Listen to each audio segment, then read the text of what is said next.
There are moments in life when you realize the person you loved, the one you built your entire future around, saw you as nothing more than a disposable safety net. And let me tell you, that realization shatters your world. My name is Jake, and I'm 28. Until last year, I honestly thought I had it all figured out. I had a decent job in logistics, a cozy apartment just outside Austin. And for almost 4 years, I was ready to take the next step with my girlfriend, Dana. She was 25, a little younger, but she had this incredible spark, the kind that lights up a room. We met at a New Year's party, and after a few casual coffee dates, we just clicked. It wasn't a Hollywood fireworks kind of love at first, more like an old, reliable fireplace. You just kept feeding it, tending to it, and then suddenly, it's the only warmth in the room. That first year with Dana, it was magic. She was so attentive, so curious. She pushed me to open up emotionally, which, honestly, I was never great at. I'd come home from a grueling 12-hour shift, and she'd have takeout ready, with some obscure documentary queued up because she knew I loved learning random stuff. But even then, looking back, I think I ignore the little things. The passive-aggressive jokes about my job, not being ambitious enough, how she never wanted to introduce me to her friends, always claiming they were too judgmental or too much into their own drama. But when you're in love, you overlook so much, right? Then, in our second year, Dana lost her job at an architecture firm. Downsizing, they said. She was devastated, absolutely crushed. And I did what any partner would do. I picked up extra shifts, told her to take her time, offered to cover her half of the rent until she figured things out. She took it hard, said she felt like a failure. I kept telling her it was just a season, we'd get through it together. But that season dragged on for a whole year, and things started to shift. She spent more time at home, but not in a cozy way. It was more like she was withdrawing, slowly, into herself. Always on her phone, always texting someone with this weird, secretive smile. She'd sleep until noon, claim she was job hunting, then disappear for hours to clear her head. I try not to pry. I trusted her genuinely. I figured people process things differently, and maybe she just needed space. Meanwhile, I was working overtime, sometimes back-to-back night shifts, just trying to keep us afloat. I had this dream, this secret plan to take her to Santorini. She'd always talked about Greece, how she wanted to swim in those blue waters before she turned 30. So I started saving. Every bonus, every little raise, went straight into a travel fund. I called it Operation Santorini in my notes app. And then, that's when things started to get surreal. One Thursday afternoon, my boss sent me home early. A shipment got delayed, so they just told us to take the rest of the day off. I thought, this is it. I'd finally surprised Dana with the tickets. I'd booked them 2 weeks earlier and was dying to see her reaction. I stopped by her favorite bakery, grabbed her favorite blueberry scone, and even picked up a special envelope to make the big reveal perfect. I remember humming on the way up the stairs to our apartment, just a dumb, happy tune. The kind you hum when you think everything in your life is finally going right. I unlocked the door quietly, thinking I'd sneak in and surprise her. But the second I stepped inside, I froze. Her voice was coming from the bedroom, just faint enough that I couldn't make out the words. I thought maybe she was on the phone.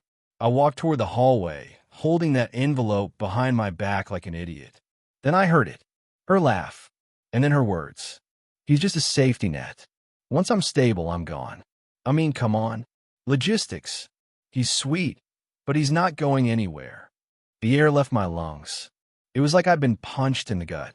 I stood there, paralyzed, listening to her continue, as if she were discussing a subscription she planned to cancel. Yeah, he works hard, I'll give him that, but I don't want to be stuck in this small life forever. I need more. Real success. Real people. Not just stability. My hand tightened around the envelope, crushing it slightly. I didn't cry. I didn't scream. I just backed up, turned around, and walked into the kitchen in a daze. My heart was pounding so hard I could hear in my ears. I pulled out the little envelope, placed it neatly on the kitchen table with the tickets, and a note that simply read, "You almost had it." Then I left quietly, locked the door behind me, and drove. I didn't know where I was going. I just needed to be anywhere else. I ended up crashing at my buddy Marcus's place.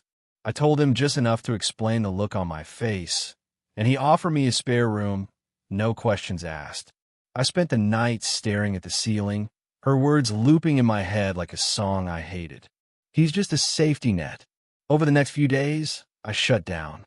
No calls, no texts. I blocked Dana on everything. I didn't want to hear her voice. I didn't want to risk her justifying it, twisting it, doing what she was so good at, manipulating the narrative. I didn't go home. I didn't even pack. I left everything.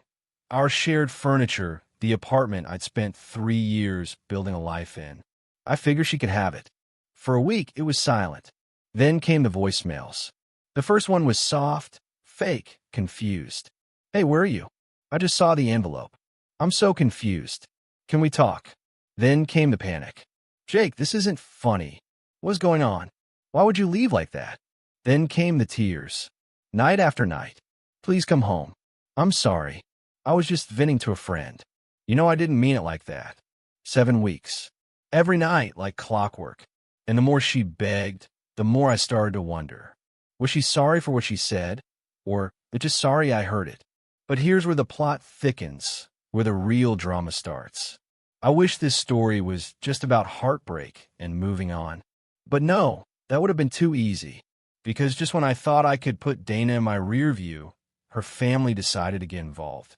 And that's where things took a turn from tragic to absolutely unhinged. It started with a Facebook message from her mother. A long, rambling one. Half passive-aggressive, half guilt-trippy. She said things like, "I thought you were a real man, and you don't abandon someone just because they make one mistake." She implied I owed Dana closure. That leaving was the real betrayal. I didn't respond. So then her sister reached out. Same story, different flavor. This one was smug, like I was the one who had failed them. She's been crying for days. "I hope you're proud of yourself." Like I wasn't the one picking up the pieces of a broken illusion. Like I hadn't spent months planning a once-in-a-lifetime trip for someone who only saw me as a stepping stone. But then it got personal. Her dad, who I'd barely spoken to, left a voicemail on my work line. My work line, demanding I man up and stop playing games with his daughter's heart. That voicemail changed everything. Because that's when I realized they didn't just want me to come back. They expected me to. Like it was my duty to forgive and forget. To return to my place on the shelf as the reliable, convenient, harmless boyfriend. The safety net. And that's when the idea hit me. If they wanted drama, I'd give them drama, but on my terms. I wasn't going to yell or throw things or air out her dirty laundry online. No. I was going to show them exactly who they underestimated. But before I get to that part, before the wheels of revenge even started turning, something happened that made it personal in a way I never expected. Something involving my younger sister, Emily. She always looked up to Dana and had just moved back home after college. And that's where things really started to unravel. Emily was 22, fresh out of college, and still had that wide-eyed optimism the world hadn't beaten out of her yet. She just moved back to town that summer, crashing with our parents while she figured things out. I hadn't told her much about what happened between me and Dana, just that we broke up and I didn't want to talk about it. Emily was always close to Dana, in a weird little sister worshiping the cool girl sort of way. Dana used to give her makeup tips, helped her write a cover letter, even took her to get her first cocktail when she turned 21. Emily saw her as more than just my girlfriend. She was like the older sister she never had. So, you can imagine my surprise when Emily showed up at Marcus's place on a Tuesday evening, looking pale and shaken, holding her phone like it had personally betrayed her. "I think you need to see this," she said, barely getting the words out. She handed me her phone, and my stomach turned before I even looked. There it was, an Instagram story. Dana's story, posted just a few hours earlier. It was a photo of her and some guy I'd never seen before. They were a rooftop bar downtown, all dressed up, champagne in hand. She had that same sly smile she used to give me when she knew she was pushing boundaries. The caption, "Upgrade season, no more deadweight." That's when I knew. The voicemails weren't about love. They were about image. Dana had been keeping up the poor me. He left me routine because she didn't want to be seen as the one who got dumped. She wanted to spin the story, twist the narrative, so she was still the protagonist. And now that enough time had passed, she could publicly flaunt her new life while pretending she'd been the victim all along. Emily sat across from me, waiting for me to say something. I didn't. I was too focused on keeping my hands from shaking. She leaned in a little and said, "Jake, there's more." And what she told me next made my skin go cold.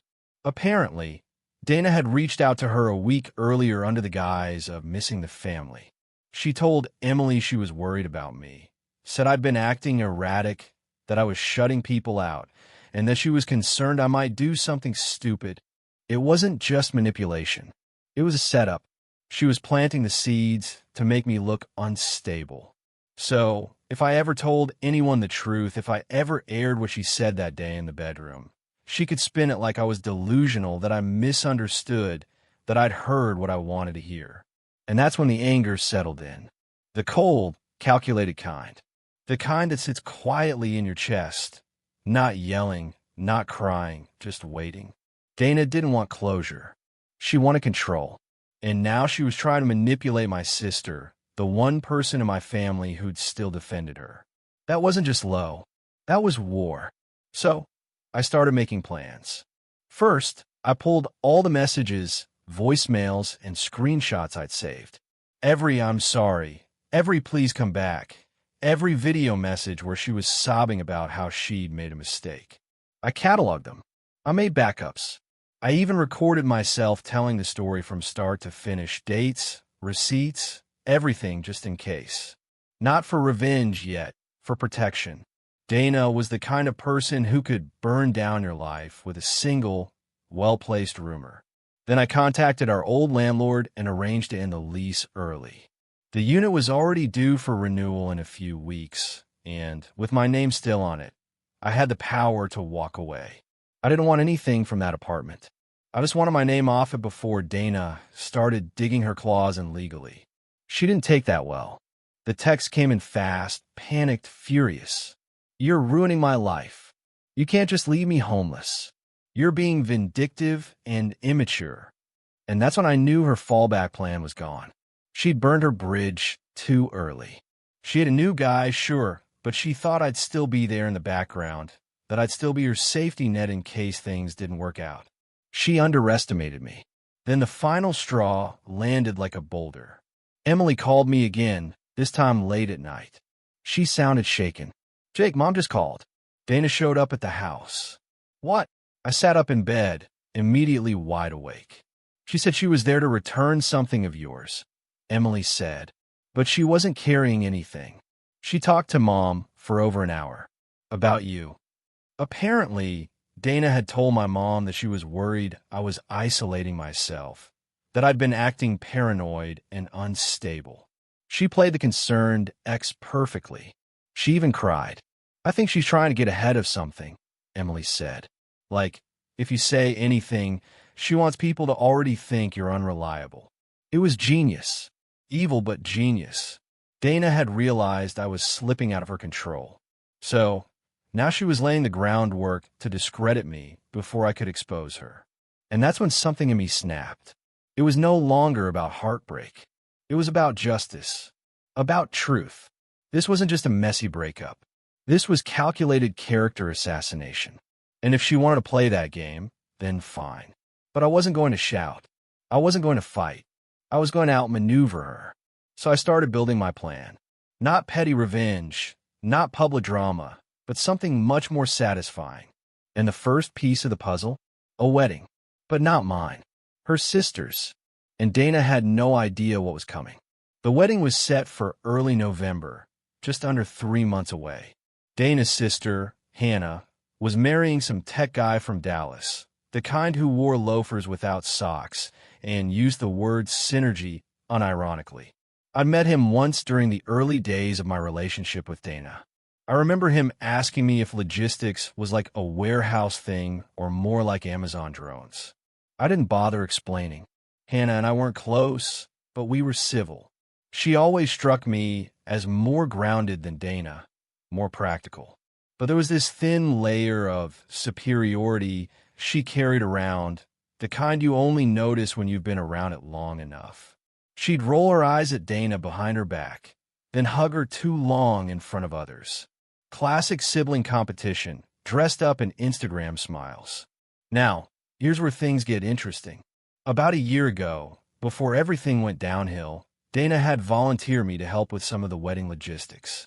Booking the guest shuttle, sorting out seating arrangements, even managing a shared spreadsheet of RSVPs. I wasn't thrilled, but I agreed at the time. You do stuff for your partner's family, especially when you think you're building a future with them. But Dana never told Hannah that I stopped being part of the planning when we broke up. My name was still on the shared Google Drive folder, still on the group emails, still marked as the point of contact for a few vendors. So when I logged into that folder again for the first time in months, everything was still wide open. And that's when I found something. A notes document. Hannah's personal breakdown of table placements and VIP seating, which included commentary. I'm talking brutal little notes like, Uncle Marvin, only invite if Dad insists, drinks too much, smells like salami. Becca, cousin, sits alone unless someone volunteers to take one for the team. And my personal favorite, Dana, separate from Jake if they're still together. If not, put her next to Tyler. So not only did Hannah not know Dana, and I had broken up, she'd planned for the eventuality that we might. I stared at that sentence, if they're still together, and I realized something. Dana hadn't just kept the breakup quiet out of embarrassment. She wanted to show up with someone else and pretend she had moved on. She wanted to steal the attention, make it look like she was the one thriving. That's why she was posting those rooftop bar photos. That's why she was cozying up to my family. She was laying the groundwork for a performance. And now I had the stage. But I wasn't interested in stealing the spotlight. I was interested in controlling who held the mic. So I waited. I watched. Over the next few weeks, I stayed quiet while Dana kept trying to reassert control.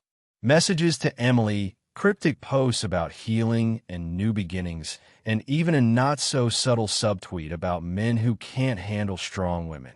And then I made my move. I called Hannah. Hey, it's Jake, I said as casually as I could. I know it's been a while.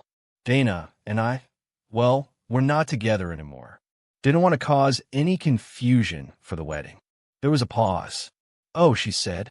Well, she didn't mention that. I figured, I said, but I also figured you might want a heads up, especially since I'm still getting the RSVP emails and a few of the vendors still have my number. She let out an awkward little laugh. Oh, right. I should probably fix that. Then I dropped the bait. By the way, do you know if she's bringing anyone? Another pause. I don't think so. Why? No reason, I said. Just didn't want to make things weird for your big day. I won't even show up if you'd rather keep things smooth. She was quiet for a moment. Then she said, Actually, would you mind coming for a bit? Just for the ceremony? You helped with so much early on. It would be weird not to see you there. Hook, line, sinker. I agreed graciously, told her I wouldn't make a scene, that I was just there to support. But behind the scenes, I started planning something a little more theatrical. Not malicious, just clarifying. First, I reached out to a friend of mine, Sophie. We dated briefly back in college, but we stayed good friends. She's smart, funny, and the kind of woman who can walk into a room and instantly raise the average IQ by 10 points. I explained everything. Dana, the breakup, the manipulation, the wedding. She didn't even hesitate. So, you want me to play the graceful new woman in your life? She said, sipping her coffee, while your ex implodes trying to figure out how she lost the safety net? Exactly, I said. She smiled. I'll need a dress. Now, I wasn't planning some petty public showdown. I wasn't going to make a toast or steal the bride's thunder or anything crazy. But I knew Dana. I knew she hated being upstaged, especially by women who made her feel inferior. Sophie, with her easy charm and quiet confidence, was everything Dana pretended to be online. And the best part? She didn't need to say a word. All she had to do was exist. But then something happened that nearly blew the whole thing up. A week before the wedding, I got a message from an unknown number. "I know what you're planning." I stared at it for a long minute. Then another came through. "You think you're clever, but you're not the only one who knows how to play games." There was no name, no photo, but I didn't need one. It was Dana. She found out somehow. And if I wasn't careful, she could still flip the script. Turn the whole thing into a toxic ex narrative. Tell everyone I was stalking her, harassing her, try to ruin her sister's big day. That message changed everything. Because now the wedding wasn't just an opportunity. It was a battlefield. The days leading up to the wedding were tight. Every move had to be calculated. I wasn't just playing 4D chess with a woman who had mastered the art of manipulation. I was also walking into a social minefield where one wrong step could make me look like the bitter ex who couldn't let go. Sophie was all in. She handled everything with this easy grace that made her seem untouchable. She picked a deep emerald green dress that made her look like she'd walked off a Vogue shoot. Elegant, not attention-seeking. The perfect mix of classy and effortless.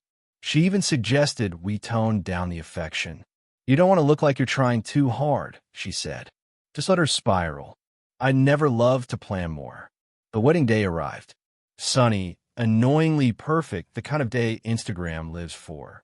It was held at a renovated vineyard about an hour outside of Austin. Big white tents, fairy lights, champagne towers, the works. I walked in with Sophie right as the pre-ceremony mingling started. Heads turned. A few people recognized me. Some looked confused. Some looked curious. And then I saw her. Dana. She froze when she saw me, like someone had pressed pause on her entire face. Her smile died mid-sentence. Her wine glass tilted slightly in her hand. And when she finally registered Sophie next to me, her eyes narrowed just a bit, just enough for me to catch it. I gave her a small, polite nod. No drama, no smugness, just acknowledgement like she was any other guest. Then I moved on. Sophie and I didn't cling to each other all night. We mingled. We talked to people. We danced once or twice. But I made sure not to hover near Dana. I wanted her to feel my presence, but not be able to touch it. She tried to approach me once during the cocktail hour. Came up with that practiced little smile she always used when she wanted to control the tone of conversation. "Jake," she said too brightly. "Well, you look well." I smiled. "Thanks. You too." "Sophie, this is Dana." Sophie gave a soft, effortless smile. "Nice to meet you." Dana blinked. "You too? How do you two know each other?" "College," Sophie said, sipping her champagne. He was quieter back then, less impressive jawline. I laughed just once. It was subtle, but Dana's jaw twitched. There was a beat of silence, and then Dana tilted her head. "Well, I guess we both moved on." Sophie raised her glass slightly, hopefully in the right direction. That ended the conversation. The ceremony went smoothly. The bride cried. The groom fumbled the vows. People clapped. I watched from the third row with Sophie beside me, calm as a monk. But the real payoff came later during the reception. Dana had clearly planned to make her re-entrance in a second dress. It was a sparkly silver number, flashy, loud, designed for attention. She strutted in with that same rooftop bar energy, expecting the spotlight. But no one cared, because in the time she was off changing, Sophie had somehow charmed every table we'd passed. She'd helped an older woman with her corsage, told a few witty stories, complimented Hannah's dress in such a sincere way that the bride insisted on getting a photo with her. My ex was being upstaged without me even lifting a finger. Dana tried again. She approached my sister, Emily, who was talking to Sophie by the dessert table. I caught the tail end of the exchange as I approached from behind. "So, you're really hanging out with him now?" Dana said, arms folded. After everything? Emily didn't flinch. After what, Dana? After you used him until you thought you could trade up? Sophie smiled politely. It's fine, Emily. Some people just confuse ambition with stepping on everyone who loves them. Dana's face flushed red. You don't know anything about me. Oh, I know enough, Sophie said. More importantly, he does. Dana turned to me then, desperate to regain some kind of control. I didn't mean what I said that day. You know that, right? I was just venting. I was frustrated. You were, I said. I held up a hand. Calm, quiet. I heard exactly what you meant, Dana. And you're right. I was your safety net. But you should have asked yourself one thing before you cut the rope. She looked confused. I leaned in just slightly. What happens when you fall and there's no one left to catch you? Her eyes watered just a bit, but I wasn't moved. Not anymore. I turned, offered Sophie my arm, and walked away. We didn't look back. The next morning, I woke up to 4 new voicemails from Dana. They went from apologetic to angry to desperate. I deleted them all. Then I blocked her number for good. Emily texted me later that day. She left the wedding early. No one really noticed. That was the final nail. I didn't need to burn Dana's world down. I just needed to let her light the match and step out of the way. And that's exactly what I did.